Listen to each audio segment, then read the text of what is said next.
everyone, welcome back. I hope you're all doing really well, and I hope you're in the mood for a very weird but hilarious murder mystery, because that's what I've got for you today. And I'm even dressed appropriately.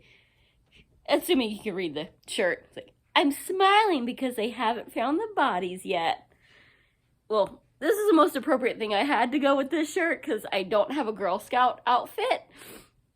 And this book is The Mean Girl Murder by Leslie Langtry, and it's the 8th in the Mary Rath series. And if you don't know what that is, well, I'm sorry, but yay, now you get to find out and read them all without the wait.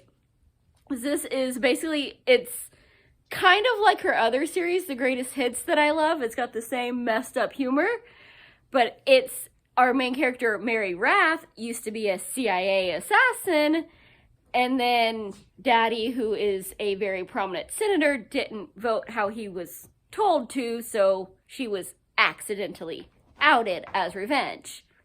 So she had to move back home, and now she is the leader of a Girl Scout troop.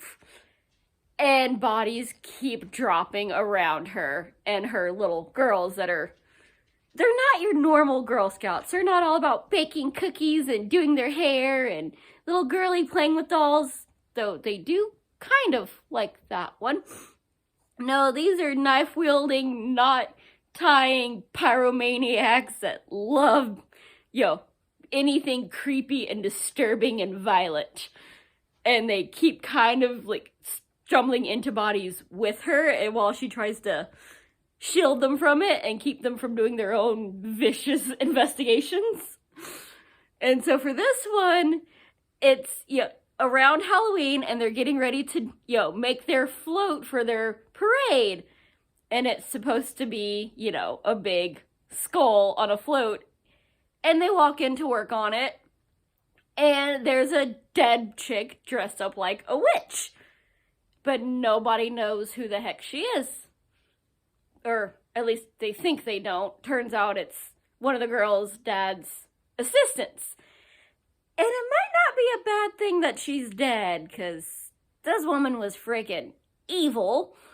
Everybody that knows her, except for, the little girl's dad, just absolutely hates this woman's guts. Including everybody that works at the school that she has no business at, because she has no children, because she hates them. But Halloween is evil, and children are evil, and their happiness must be canceled. You can't do parties or anything. And spreading rumors to ruin marriages. And the list of suspects for who dressed this chick up as a witch and whacked her is longer than my arm. So investigation is difficult, but the little girls are loving it. They're like, ooh, it's supposed to be through the ages, but we're just going for Halloween. Hey, we found a dead witch. Can we all dress up as witches and be dead bodies in our thing? Or can we squirt ketchup on the audience like blood? Yeah. And then one of the girls, has a little hamster. Well, had a hamster. And, brings it to want to bury it out in the farm where they're borrowing this barn and, bed to build their float on so they can ride it in, the weekend.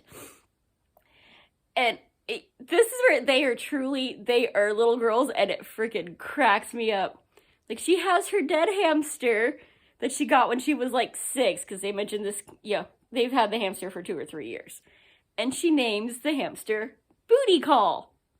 Which, I love the adults trying to go, why did you we shouldn't name the kid that. But, because,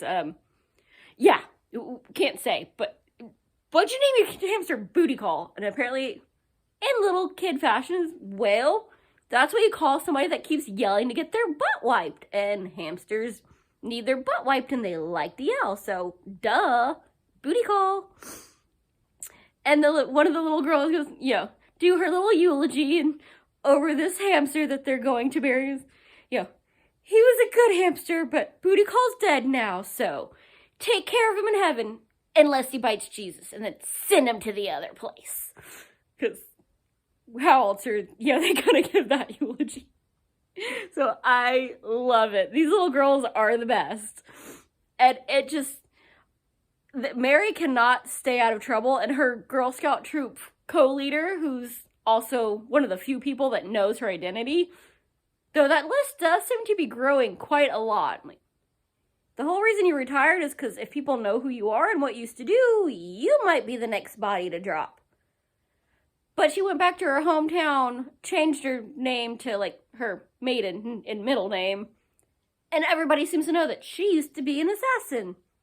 So she's not really good at that part, but I love just everything going on with this and all the crap that she keeps getting into. The only thing that really knocked this from 5 stars for me was her and, like, relationship. She lives across the street from this really sexy cop that she is now engaged to. In fact, they're supposed to be getting married in a couple weeks. But that might not happen if she don't get her crap together, because, of course, she stumbles onto the body that's, in her float, and might kind of have found some evidence that she forgot to mention to fiancé when he showed up to investigate said murder. And I like this series, Stephanie Plum series by Janet Ivanovich, and our main character is constantly keeping secrets from her cop boyfriend, but that one makes sense. Our main character is a bounty hunter, and her sometimes boyfriend is a cop that will not only keep secrets, but straight up lie to her to keep her out of the investigation, and therefore keep her from getting her rent money, because he'll just arrest a guy, cut her out of it. This chick has no stake in it in the Mary Ross series other than, well, I don't get to be a CIA assassin anymore, but I still like snooping and investigating, and my fiance might not tell me everything, because then I'm kind of messing things up and disturbing a crime scene, so it's a little bit harder to, like, be able to actually prosecute the murderer when we find them. So I have to keep anything I find from him, and any, like, oh, I investigated this person, I'm not going to tell him how I found out about him or what I found out. And she finally gets called on it by multiple people and realizes that, ooh, that's pretty bad to be interfering and keeping secrets and straight up lying to my fiancé, because I don't trust him to be able to do his job half as well as I can do it. No wonder he's mad at me. Especially after he's told me multiple times to stay out of it, and found out that I was keeping evidence, asked for it, and I still didn't, hand it over. Oh, that might be bad. And then proceeds to, right after they have this fight, and she cries that we're not going to get married because he clearly hates me since he didn't kiss me after I've lied to him all week. And then goes and sneaks around behind his back and almost, gets whacked because of it. So yeah, that part is like, there is no reason for you to pull this crap, and when instead you could, like, investigate, with him. Clearly you're gonna kind of be in it. The body dropped on your doorstep. But, So that part bothered me, but everything else was just her, the troop getting mixed up in everything, her attitude. It's freaking hilarious. It does still have a happy ending, and we get animals. We have a cute big wolfhound, I think it is some ginormous dog that's purebred, expensive, and her cats that have decided that for Halloween and forever after, they are werewolves, and they will mess you up if you try to steal back the mask that they stole from one of the little girls. They are werewolves now, and they sit in the window growling with their big old mask.